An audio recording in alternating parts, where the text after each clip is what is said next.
I found myself in a world where, you're traveling around the globe to these different warehouses, which is a fun experience, but they're never really in like the best cities, or at least the best parts of the city, so you're flying into a fun city and then you're driving an hour out to where the cheap real estate is.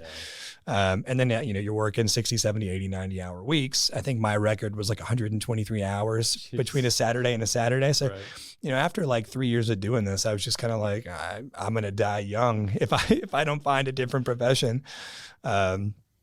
So I just quit. A friend of mine who worked there with me, we decided to do it at the same time.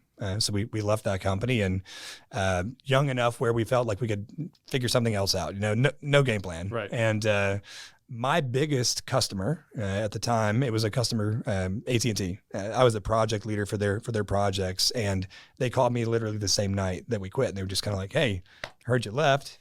Would you keep doing this for us?" So, my friend and I, we didn't have any plans. So we were like, well, we need to pay the bills, so we'll keep doing this. We'll just do it as independent contractors for a while. Okay.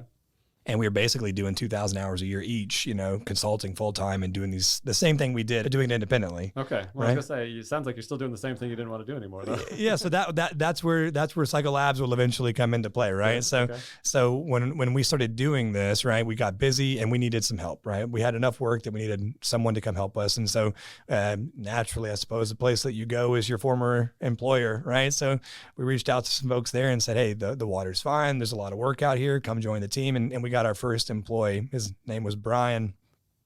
And the problem, though, is that Brian brought some work with him, right? So there's sort of this culture of, relationships and things like that. So when he joined, we had hired him to do this work for our clients, but he brought a client with him. All right. So then we needed to find somebody to do that. And then we sort of found ourselves in this snowball effect type environment where we were just kind of growing just naturally by relationships that came with the employees that we were hiring,